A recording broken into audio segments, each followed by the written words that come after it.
¿Qué tal? Buen día, ¿cómo se encuentran todos ustedes? Espero que se encuentren muy bien. Bueno, pues en esta semana vamos a ver las dos últimas clases de este módulo. Esta sería la penúltima clase, esta sería la clase número 15. Bueno, pues ya casi estamos por concluir esta materia de fundamentos de derecho. Espero que hayan aprendido de lo que les comparto, que les he compartido aquí en cada clase y que les sirva a ustedes en su carrera. Bueno, el día de hoy vamos a ver la clase número 15 y es el tema relativo a ver, denme un segundo.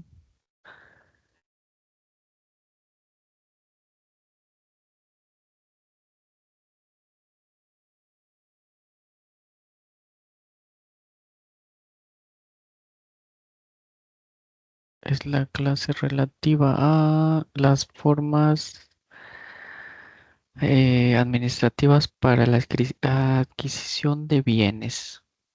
Entonces, en esta clase, pues vamos a ver este tema, vamos a ver de qué se trata.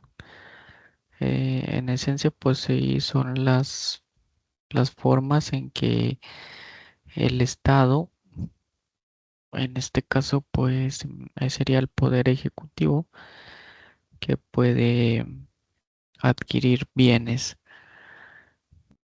Mm, O sí, bienes. Bueno, pues sin más por el momento, ¿qué les parece? Si como es costumbre y lo hacemos en cada clase, vamos a dar inicio con una pequeña oración para que sea Dios el que esté guiándonos en esta clase, que nos ayude, que nos dé sabiduría para poder captar todos y memorizar y aprender pues todos los conceptos que vamos a ver aquí en esta clase. Bueno, vamos a comenzar. Padre, en el nombre de Cristo Jesús, en este día te damos gracias porque tú nos permites estar de nueva cuenta aquí en una clase más de esta materia de fundamentos de derecho. Te pedimos que tú seas ayudándonos en esta clase, que tú seas permitiéndonos a los alumnos que ellos puedan adquirir todo el conocimiento necesario, que puedan memorizar los conceptos más importantes que vamos a impartir en esta clase, y que les ayuden ellos en su preparación, en su carrera. Y te pido que tú les des fuerza, que tú los ayudes, que les des sabiduría. Bendícelos, Señor, yo te lo pido y te doy gracias. Y te pedimos de todo esto en el nombre de Cristo Jesús. Amén. Muy bien. Pues ahora, pues vamos a comenzar con la clase. Déjenme, les comparto las diapositivas que vamos a ver hoy. A ver, denme un segundo. Aquí está. Muy bien, pues el tema central es formas administrativas para la adquisición de bienes por parte del Estado. Entonces vamos a ver. Ahí está. Ahí está, pues ese es el tema. Yo creo que sí muchos hemos oído hablar de que pues el Estado pues lógicamente pues debe adquirir bienes, que debe tener bienes para pues ahí edificar o establecer pues sus dependencias, donde está situado pues por decir el Palacio Municipal o el Palacio de Gobierno, todos esos pues son bienes que son del Estado. Pero aquí vamos a ver algunas de las formas en que el Estado puede adquirir bienes que pues son propiedad de particulares o de personas físicas. Entonces, pues vamos a ver. Dice. ciertos medios jurídicos permiten al Estado incorporar a su ámbito de actividad directa algunos bienes y comportarse con estos como verdadero dueño. Ello ocurre además de la posibilidad que tiene el poder público de legislar en materia patrimonial de manera plena, sin más límites que el propio orden jurídico. Dice modos de adquisición por vía del derecho público y el derecho privado. Entonces, pues aquí en estos, pues vamos a dar primero como una pequeña, mm, este, introducción respecto de, pues estas formas de adquisición de bienes. Y aquí para ello, pues vamos a establecer cuando el Estado adquiere algún bien por vía del derecho privado o por vía del derecho público. Perdón, el Estado adquiere bienes tanto por vía del derecho privado como del público, según actúe como particular o en su carácter de ente soberano. Dice adquirir bienes por vía del derecho privado cuando reciba un legado o una herencia. Realice contratos de compra-venta, comodato, donación, fideicomiso o bien medien la prescripción, la accesión, la adjudicación judicial, la permuta, el aluvión. Bueno, y aquí vemos que pues el Estado puede adquirir bienes no solamente como, o sea, también los puede adquirir por medio del derecho privado, que es pues como pues las personas físicas pues adquirimos bienes, ¿verdad? Que es a través de las lineamientos o leyes de derecho privado. Y aquí nos marca algún ejemplo que pues es un legado, una herencia, o sea, que puede, ¿cómo se dice? Mm, heredar, ¿no? Bueno, pues le pueden heredar al Estado mediante una compraventa, un comodato, o también pues le pueden hacer donaciones al Estado, fideicomisos también, y todos esos actos que se consideran como de derecho privado. Entre los modos de adquirir bienes regulados por el derecho público hay algunos excepcionales. Ejemplos, la conquista, la recuperación de territorios. Y aquí pone un caso, el chamizal. Bueno, ese es un caso ya antiguo. Y dice también, y la anexión. Dice, usualmente por la expropiación, el decomiso y la requisición del poder público los obtiene. O sea, aquí vemos ya las figuras por las cuales el Estado puede adquirir bienes por vía de derecho público, que es la expropiación. Yo creo que sí hemos oído o alguno de ustedes ha oído hablar de este tipo de figura, la expropiación, el decomiso y la requisición del poder público. A través de esas figuras los puede obtener. Dice, podríamos agregar la obra pública y el contrato de suministro como otros modos en el derecho público para lograr el dominio estatal. Bueno, pero más adelante pues vamos a ver algunas de estas figuras con más detenimiento. Propiedad originaria. Y dice, según el artículo 27 constitucional, la propiedad de las tierras y aguas comprendidas dentro de los límites del territorio nacional corresponde originariamente a la nación. Entonces, este concepto de propiedad originaria se refiere a los bienes llamados esto tierras y aguas que forman parte del territorio nacional, que son de dominio del Estado. En este artículo aquí viene lo relativo a estos bienes. A ver, vamos a ver qué dice ese artículo. A ver, denme un segundo.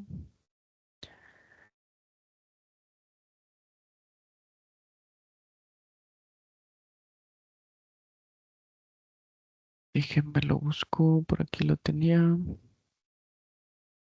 Y está.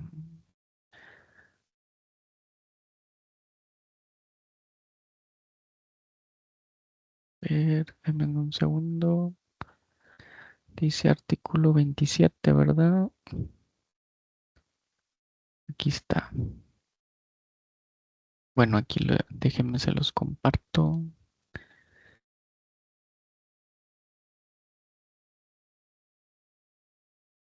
Segundo.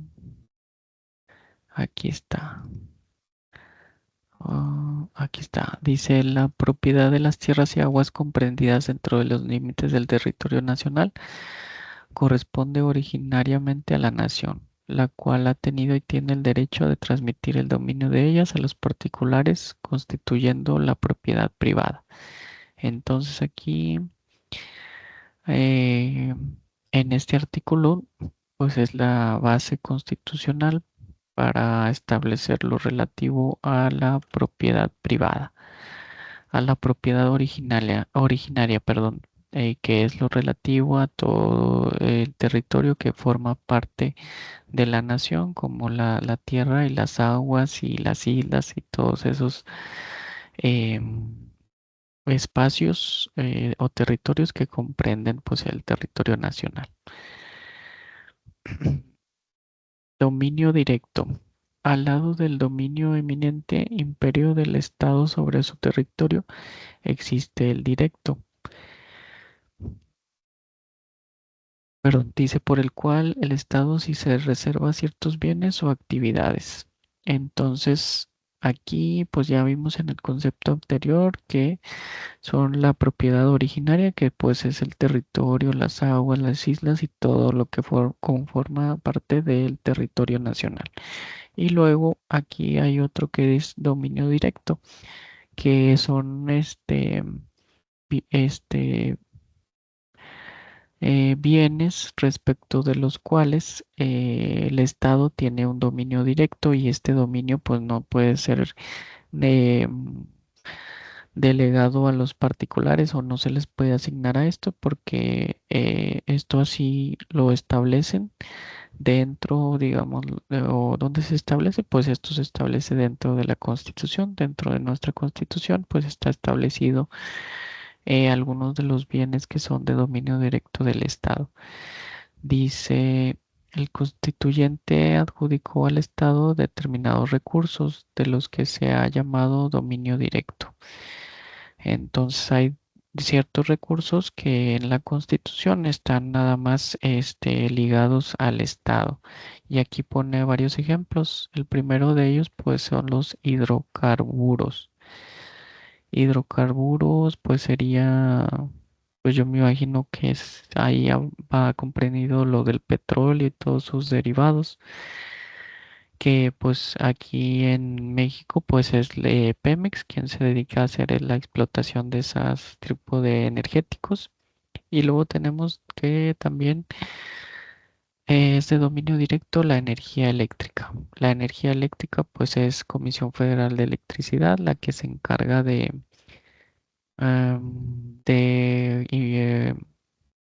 proveer este servicio a todos los habitantes pues, del territorio nacional.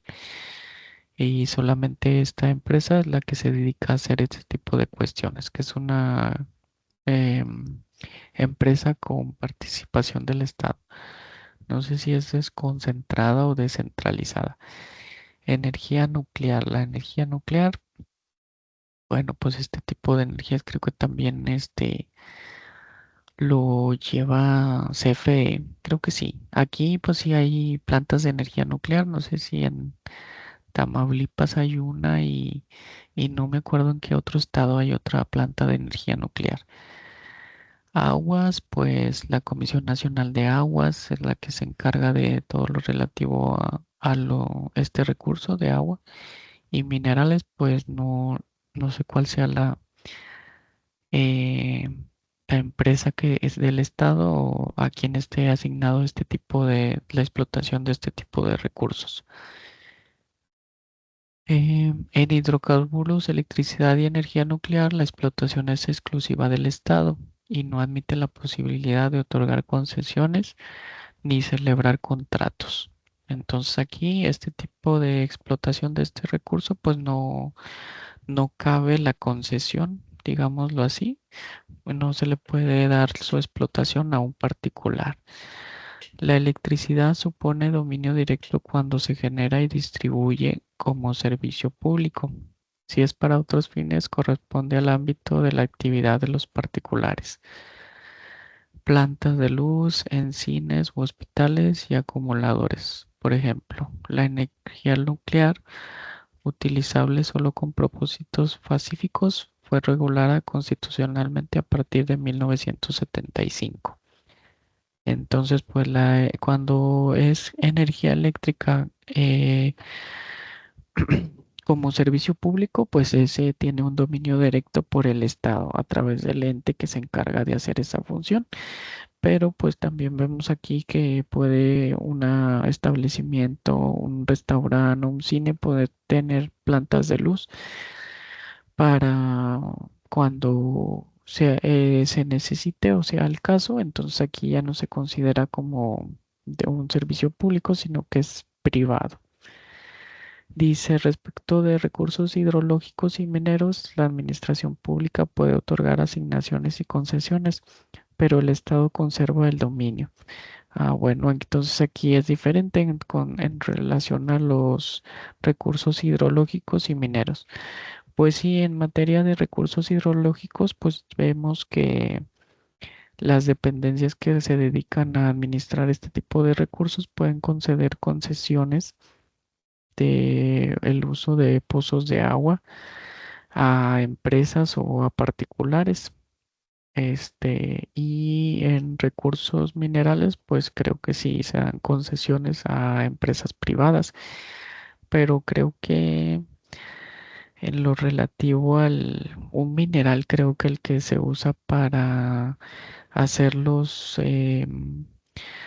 aditamentos que se usan o las piezas de los teléfonos celulares o todo ese tipo de electrónica, el litio, creo, no me acuerdo si es ese, este, según la Constitución, pues es de explotación exclusiva del Estado por el auge de este tipo de mineral y porque pues sí es muy, ¿cómo se dice? Muy requerido por este tipo de industrias que se dedican a crear este tipo de teléfonos inteligentes o smartphone, como les dicen por ahí. Entonces, pues ahí yo creo que sí sería un dominio directo en ese tipo de minerales. Dice, ahora vamos a ver una de las figuras de qué es la expropiación por causa de utilidad pública. Dice, esta figura constituye el más importante de los modos de adquirir bienes por el Estado en el derecho público. Así lo es en la actualidad y lo fue en el pasado, en nuestro derecho y en numerosos casos de derecho comparado. La expropiación aparece entre los medios de acción que la administración ha empleado desde siglos atrás. Ya en la época del Imperio Romano era utilizada y en los siglos siguientes a la caída de este fue uno de los contados instrumentos con que el poder político podía enfrentar el gran poderío económico de la Iglesia. Entonces yo creo que sí han escuchado hablar de esta figura, la expropiación.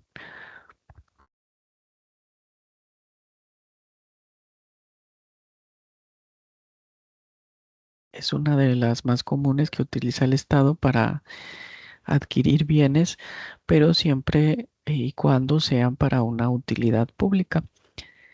Dice, a raíz de la Revolución Francesa de 1789, la expropiación se regula como una excepción necesaria al derecho de propiedad, que tan vehementemente defiende y consagra ese movimiento. Además, establece que la expropiación será siempre mediante indemnización justa, previa y en dinero. Con estos requisitos, la doctrina posterior ha estudiado esta figura del derecho patrimonial del Estado.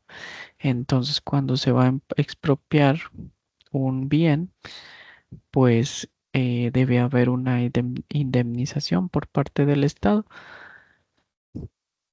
Dice, vamos a ver, concepto de expropiación. ¿Qué es la expropiación en sí? Dice, es el acto unilateral de la administración pública para adquirir bienes de los particulares por causas de utilidad pública y mediante indemnización. Entonces, esta expropiación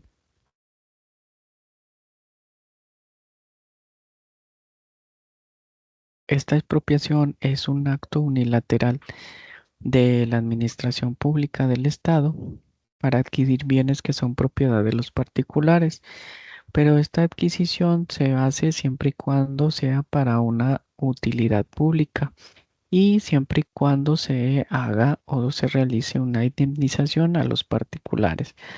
Dice, se trata de un acto unilateral del Estado, acto administrativo, en virtud de lo cual no se requiere el consentimiento del particular afectado.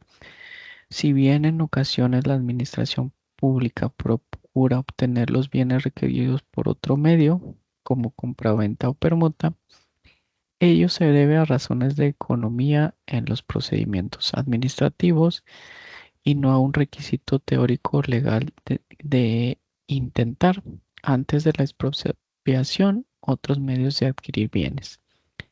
Es un acto administrativo desde el punto de vista orgánico, formal y material.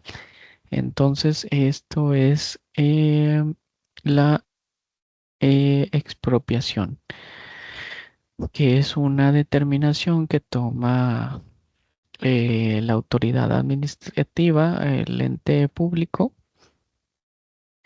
que sin haber un consentimiento del particular, pues la lleva a cabo. Pero dice aquí, bueno, siempre el Estado busca llegar a un acuerdo y busca la adquisición de ese bien a través de otros medios antes de llegar a la expropiación, porque pues ya en la expropiación pues no es necesario el consentimiento de los particulares. Casos particulares que sean, por ejemplo, aquí en el estado de Nuevo León, pues se han suscitado varias, ejemplos de esta expropiación. Siempre, pues es muy común que cuando se amplía una calle o se busque hacer un proyecto por el estado y se requiere algún terreno o hacer más espacio para hacer X o Y proyecto, pues se ha llegado a usar este tipo de figura de la expropiación. Me parece que no sé si en algunos municipios que han ampliado avenidas y pues, resultan afectados los particulares por las casas que están ahí cerca de la avenida, ¿verdad? Que sufren algún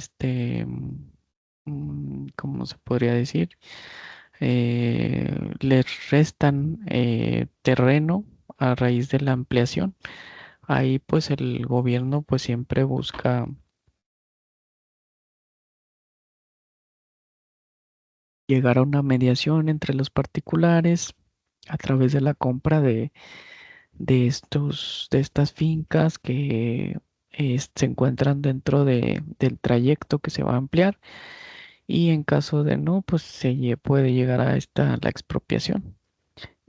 No sé si se llegaría a tomar esa medida aquí en los casos que se han suscitado aquí en el estado de Nuevo León, cuando se ha ampliado, por decir, cuando se hizo el proyecto de la Macroplaza y el Museo de Historia Mexicana, creo que algunas, pues, unas viviendas o fincas, pues, tuvieron que desaparecer para hacer espacio a todos esos proyectos del estado. También eh, cuando se amplían alguna avenida por, como ya dije, por los municipios y en esos casos, perdón, en esos casos pues ahí se suele surgir este tipo de figura de expropiación. Ahora vamos a ver bienes expropiables. ¿Cuáles son los bienes que el Estado puede expropiar? Dice, en principio, cualquier bien puede ser expropiado, mueble o inmueble. Pero debe pertenecer a un particular, ya que no puede concebirse que el Estado se expropie a sí mismo. En todo caso, recurre a un acuerdo de destino para afectar un bien a cierta actividad. Para que determinado bien resulte susceptible de expropiación, se requiere que sea exactamente el adecuado para satisfacer la causa de utilidad pública que pretende atenderse con él. Este es el aspecto por cumplir, pero en términos generales no hay bienes particulares inexpropiables. Entonces, pues aquí, como podemos ver, pues los bienes que se pueden expropiar en general, pues son todos los que estén en poder de los particulares o que un particular sea el propietario, pues es todo ese tipo de bienes puede expropiarse por el Estado. Pero aquí nos marca que el bien tiene que ser adecuado para satisfacer la causa de utilidad pública. Entonces debe haber, decimos, como una coherencia, ¿verdad? Una congruencia, congruencia entre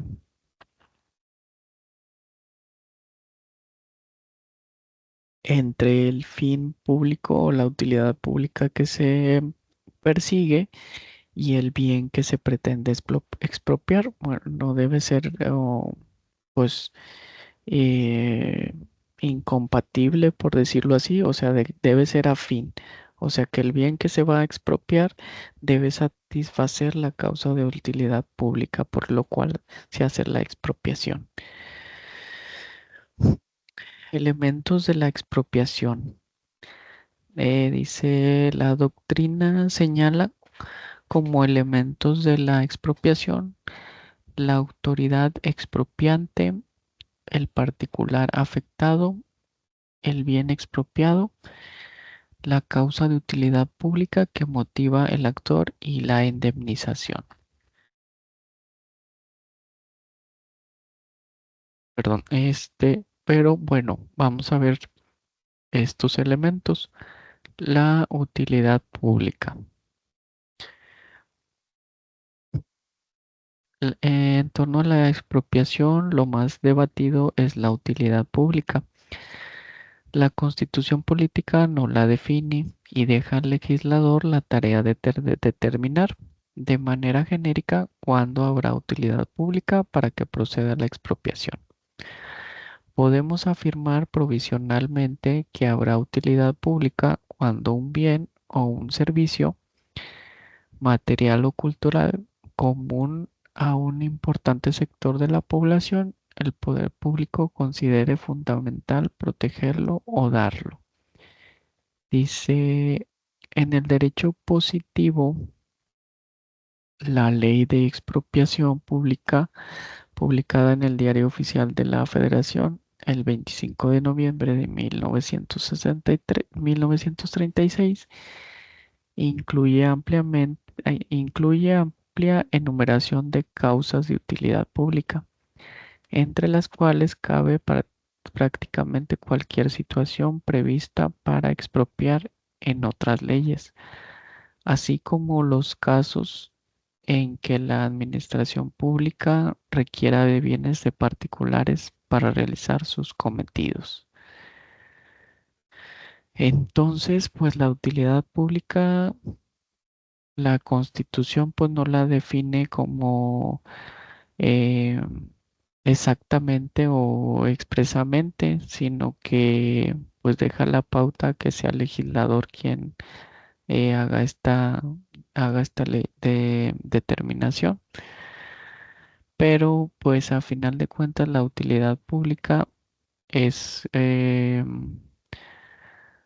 cuando se requiere hacer determinada acción y que es importante para un sector de la población,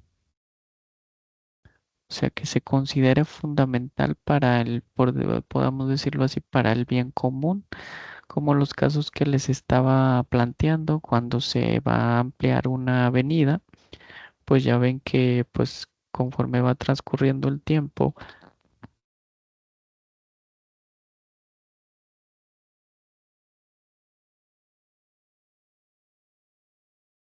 pues las ciudades van creciendo, ¿verdad?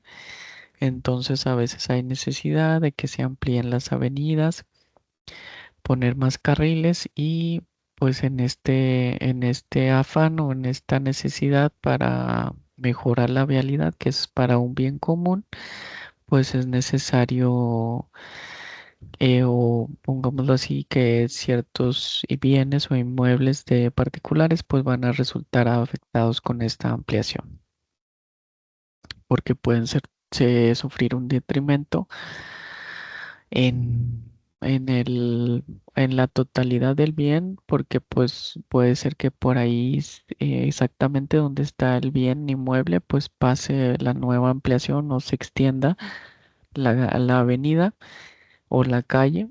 Entonces, pues en esos casos, pues vemos cómo es para un bien común de todo el sector de la población, puesto que ayudaría en relación a la vialidad y pues sería más fluida. Entonces podremos decir que esa cuestión es de utilidad pública y por ende podría ser que pues sí entre en la figura de la expropiación. Ahora vamos a ver, entonces, para fines prácticos, pues la utilidad pública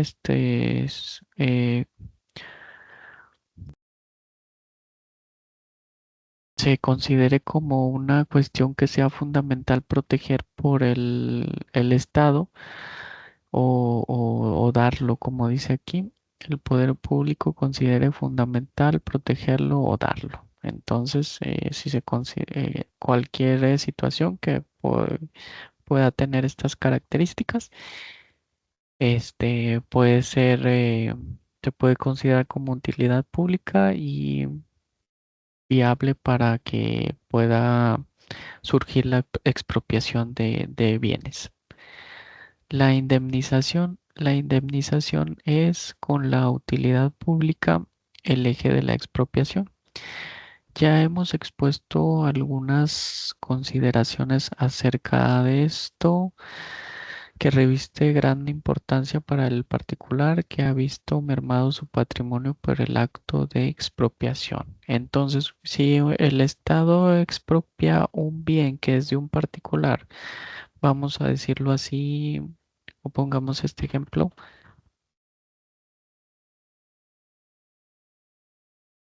una, una casa, pues ahí el particular va a sufrir un detrimento o merma en su patrimonio porque pues se va a quedar sin hogar. Entonces, para esos casos, pues el Estado es quien debe indemnizar a este particular de manera adecuada y prudente con o sea, pues sí, sería una suma de indemnización adecuada conforme al precio que que tiene la finca que va a ser expropiada. Entonces, esta expropiación o la expropiación, pues ahí va inmersa esta indemnización para, pues, digámoslo que para que, o sea, para que los derechos del el particular, pues no se afecten. Pues sí, es como, pues sí, es como es una indemnización, ¿verdad? Como consecuencia de que se le ha desposeído, se le ha quitado, pues, este patrimonio que tenía. Dice, la Carta Magna de 1857 regulaba la expropiación. Estableció que procedería por causas de utilidad pública y previa indemnización. Dada la precaria situación financiera del Estado, al fijarse el requisito de previo pago, se limitó considerablemente el uso de este medio de adquisición. En ocasiones se actuó al margen del texto constitucional y el pago no fue cubierto antes de la ocupación de la propiedad privada. El artículo 27 de la Constitución Política de los Estados Unidos Mexicanos de 1917 considera que la expropiación procederá por causas de utilidad pública y mediante indemnización. El cambio en el cambio del término previa por el de mediante ha sido interpretado por la legislación, la jurisprudencia y la doctrina como un claro deseo del poder constituyente de permitir el pago del importe de la indemnización en forma previa, simultánea o posterior al acto expropiatorio. A ver, vamos a ver ese artículo. Ahí ya lo teníamos. Aquí está. Dice, bueno, aquí en el segundo párrafo dice, las expropiaciones solo podrán hacerse por causa de utilidad pública y mediante indemnización. Entonces vemos aquí eh, que nuestra constitución, pues sí se establece esta figura de la expropiación, pero solo con que se cumplan estos requisitos, ¿verdad? De utilidad pública y mediante indemnización. Y pues como vemos aquí, pues esta indemnización pues se puede hacer previo a que se haga el acto de expropiación, simultáneamente o posteriormente, posterior a dicho acto.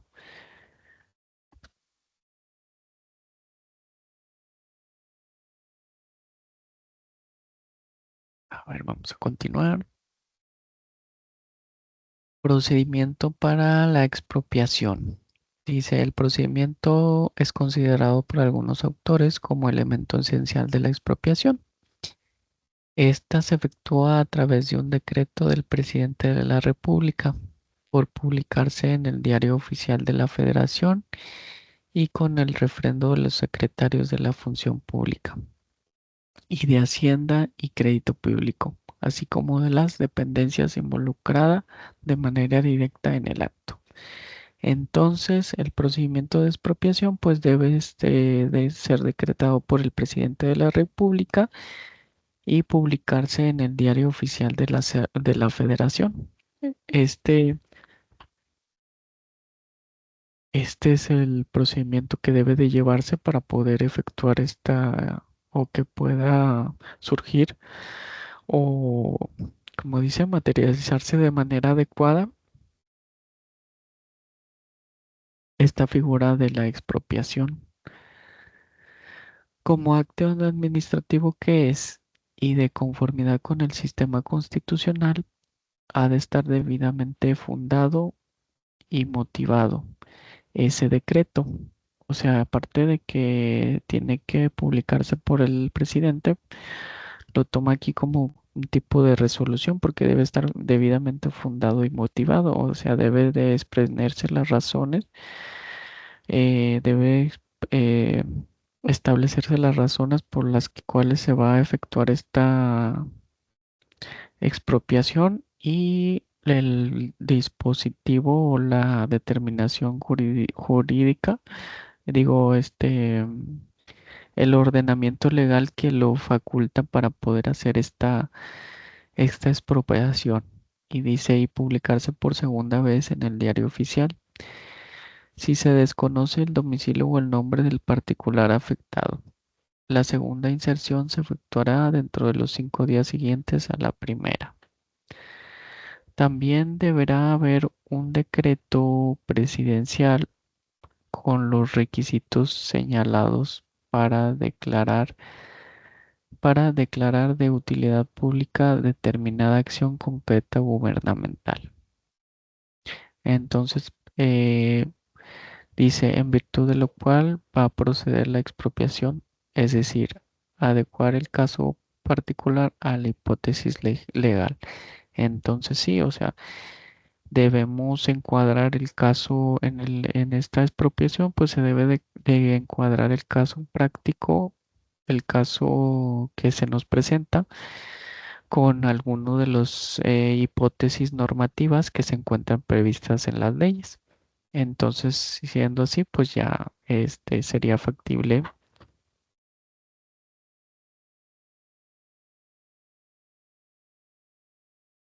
realizar esta expropiación. Derecho de reversión en la expropiación.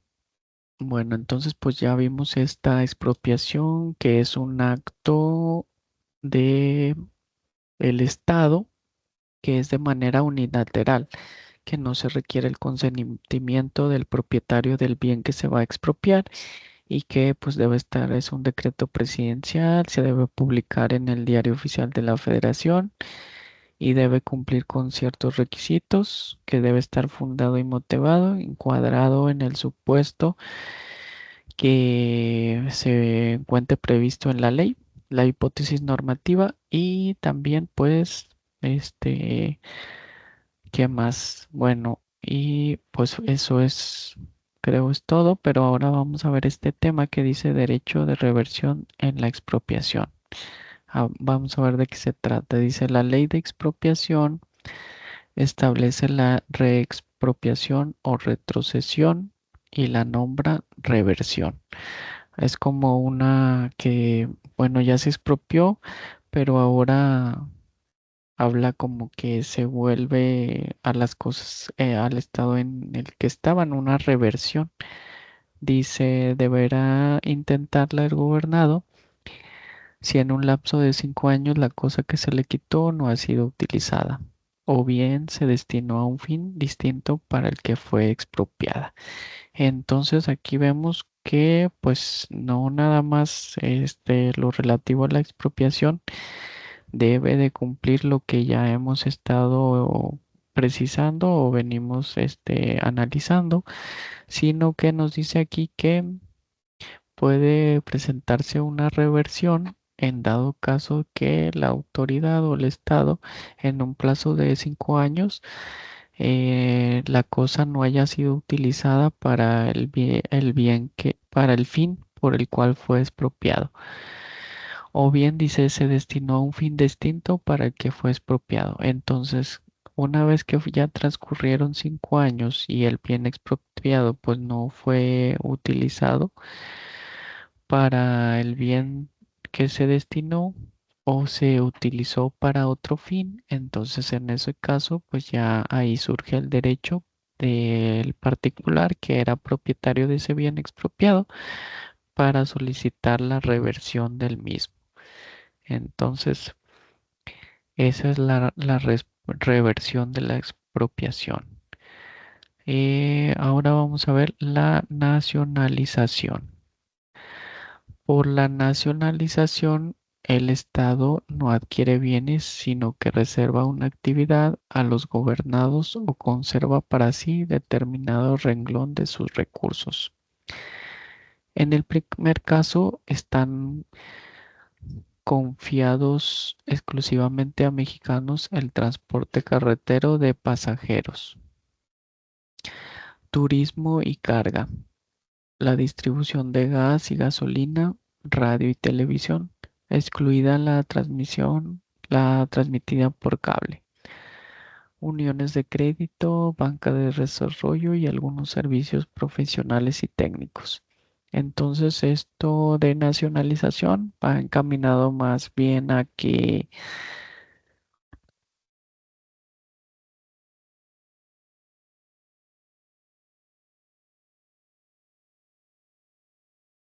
va encaminado a que algunos de los eh, servicios, podremos decirlo así, pues es que aquí marca como servicios, como transporte carretero de pasajeros, pues los autobuses, turismo, pues los viajes puede ser, o cuando vamos a de viaje a algún lugar, pues hay guías de turistas, la carga, la distribución de gas y gasolina, el radio y televisión. Sí, pues el radio, pues nada más hay puras, ¿cómo se podría decir?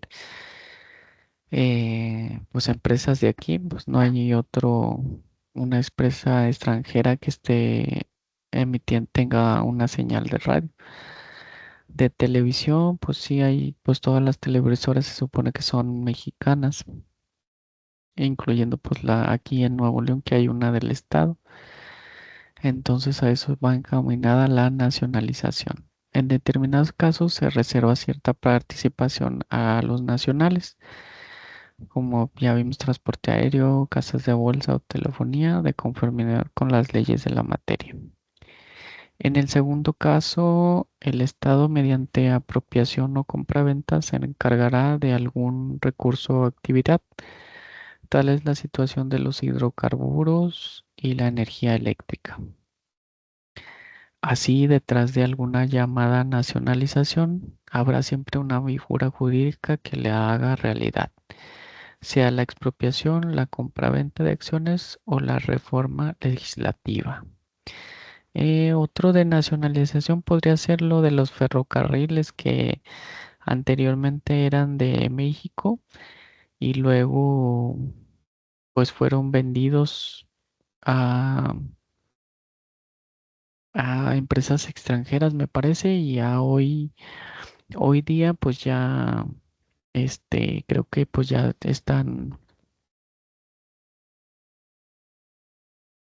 ya no solo van a ser trenes de carga, ¿verdad? Como los que vemos siempre, sino que va a haber trenes también ya de pasajeros. Este, y esto de la nacionalización, pues también lo vimos me parece con Lázaro Cárdenas, ¿verdad? Que él nacionalizó el petróleo, y que hasta la fecha me parece que sí, pues todavía es de explotación exclusiva del gobierno mexicano. Entonces, eso sería ejemplos de nacionalización. En algunos países se admite la existencia de la nacionalización por el Estado.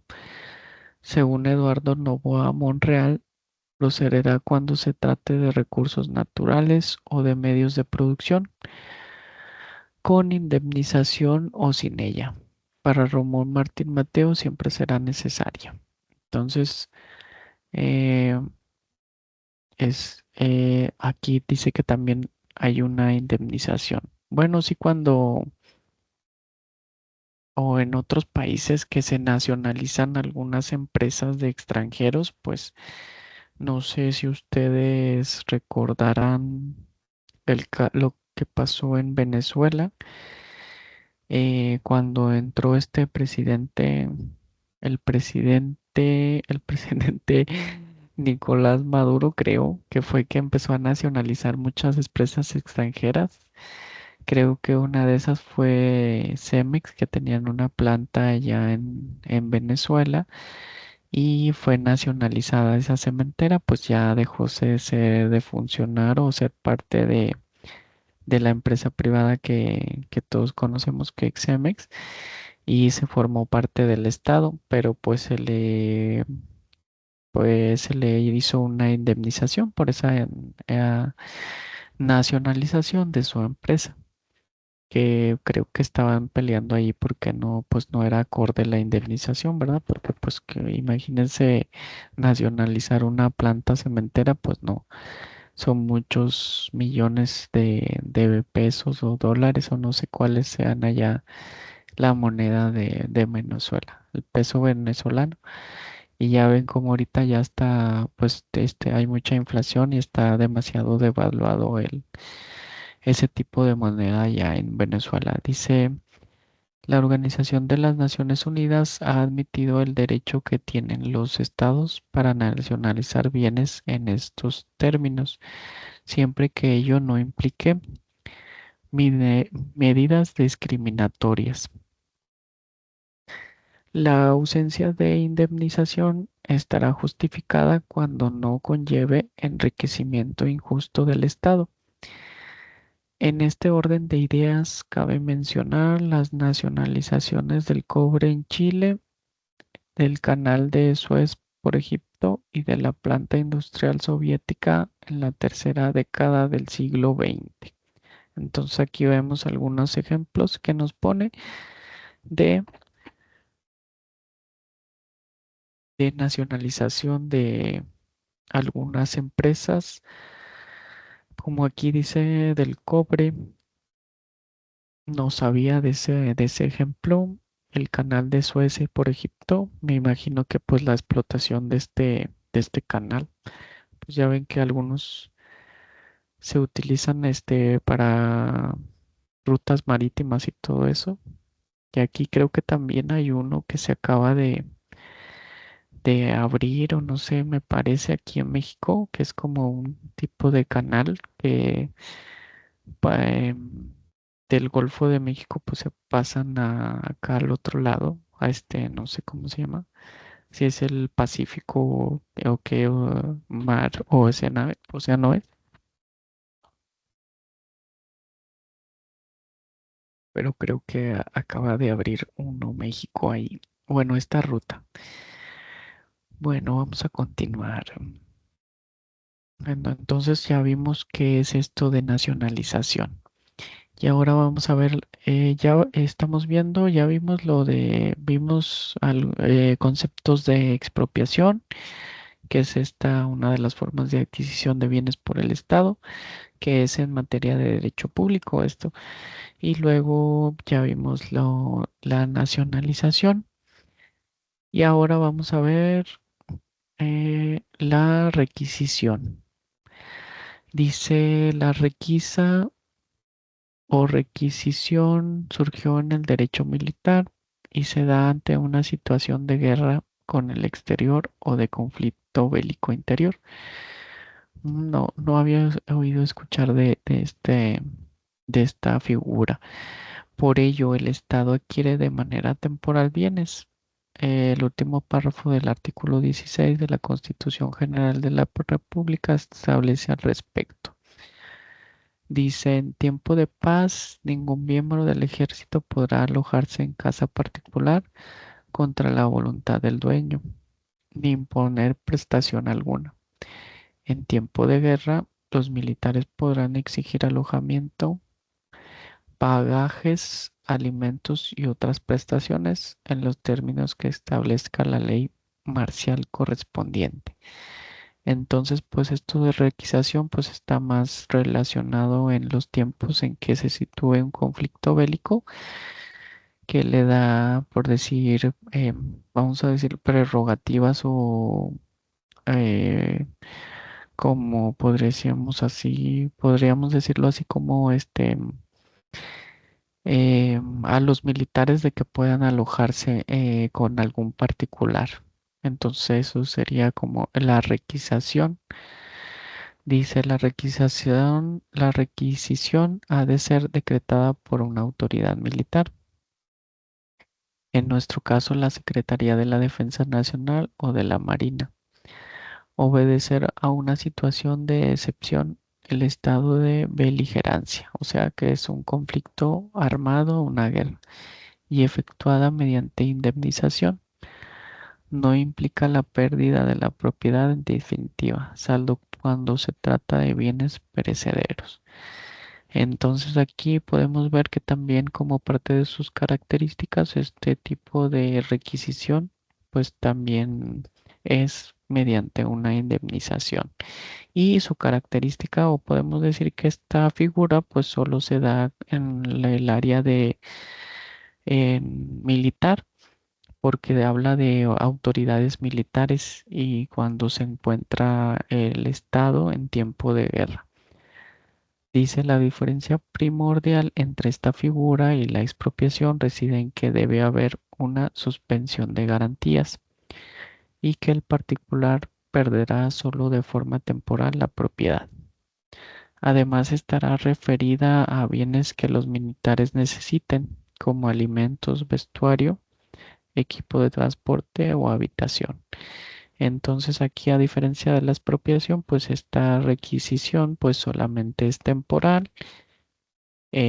También tiene una indemnización como la expropiación, pero solamente está, como podríamos decirlo, está limitada a los militares.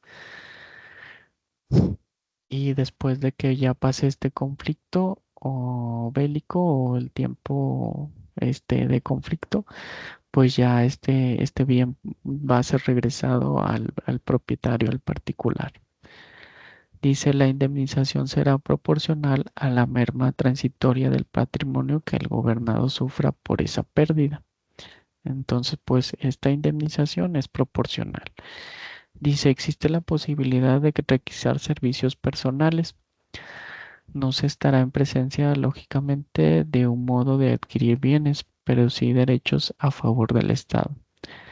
La requisición de trabajos personales se prevé en la legislación federal ante situaciones catastróficas o que dañen con gravedad algún servicio público importante. Entonces aquí también podemos requisar servicios, la prestación de algún servicio, no solamente bienes, alimento, ropa, todas esas cuestiones, sino que también servicios. Para que proceda la requisición de trabajo personal, deberá ser suspendida previamente la garantía del artículo 5 constitucional, el cual prohíbe la prestación de servicios sin consentimiento del afectado.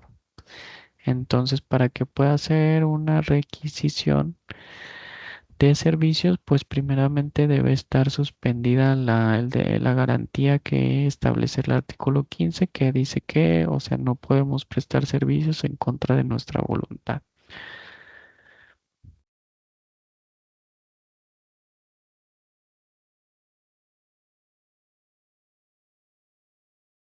Entonces, esa es la requisición.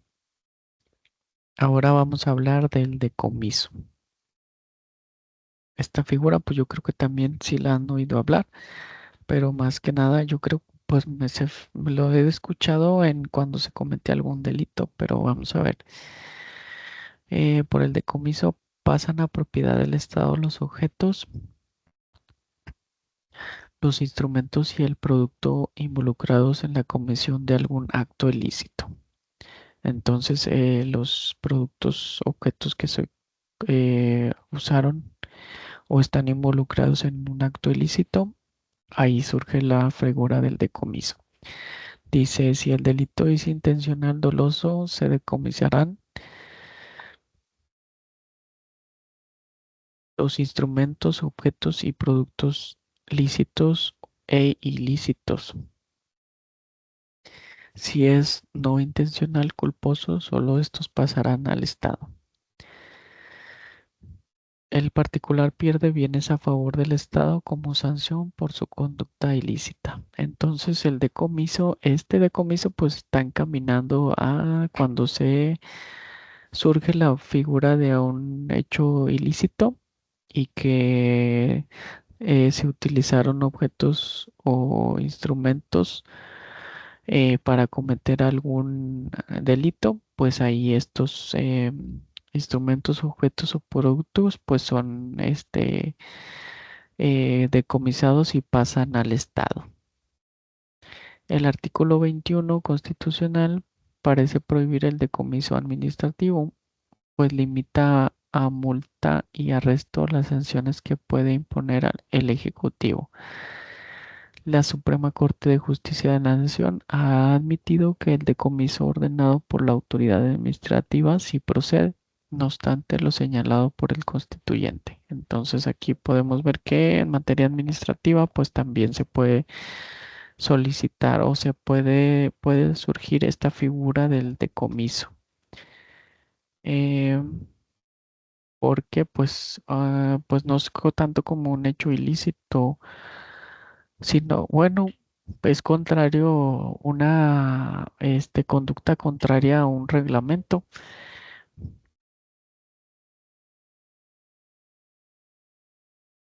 pero pues por lo general solo se ponen multas o sanciones. Pero aquí pues ya la Suprema Corte se ha pronunciado al respecto y ha determinado que sí puede eh, surgir la figura del decomiso. Ahora vamos a ver. Pero bueno, este del decomiso, pues casi siempre lo encontramos o lo hemos oído escuchar en las noticias, ¿verdad? Cuando se encuentra sí, un cargamento de drogas por decir, bueno, pues también en materia administrativa, cuando son, se hacen decomisos de productos apócrifos o piratas, pues se hace el decomiso de todos esos productos. Y en materia de, por decir materia penal, pues es cuando se encuentran cargamentos de droga o cosas así, ¿verdad? Se hace el decomiso de estas sustancias ilícitas y también si ahí se encuentran armas y todos esos tipos de objetos o instrumentos que suelen encontrarse siempre en este tipo de situaciones cuando se hacen indagaciones y se hacen cateos en inmuebles, se encuentran todo este tipo de mercancías, de droga, de armas, de objetos, todo este tipo de objetos, perdón, y ahí pues se hace el decomiso de todas ellas. Ya vemos que a veces pues hacen una ceremonia para quemar la droga y todas esas cuestiones. Entonces pues el decomiso pues encuentras más que nada encaminado a eso cuando son sustancias o objetos que se utilizan para hacer hechos delictosos o que se utilizaron. Entonces eso es lo relativo al decomiso. Pero bueno. Y aquí pues ya vimos lo relativo a que se encuentra contemplado en la Constitución, pero pues lo que sigue es la extinción de dominio. Este es como algo relativamente nuevo que surgió con no sé si fue una reforma o surgió con una ley, pero bueno, ¿qué les parece si lo dejamos hasta aquí en esta clase? Vamos a continuar en la clase que sigue, que ya es la última, la clase de despedida de esta materia, pero pues vamos a continuar con este tema, este subtema, extinción de dominio. Bueno, sin más por el momento, pues yo me despido y pues síganle echando ganas, pues ya es lo último, ya es nada más esta semana.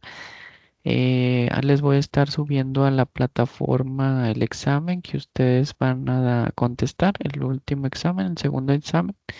Y en igual forma, pues les voy a subir a la plataforma, pues las diapositivas que hemos estado viendo en las clases pasadas para que ustedes puedan usarlo de material de apoyo para estudiar y prepararse para su examen. Bueno, sin más, pues me despido y que Dios los bendiga y aquí nos vemos en la clase siguiente. A ver, déjenme, voy a dejar de compartir. Listo. Bueno, nos vemos. Hasta luego.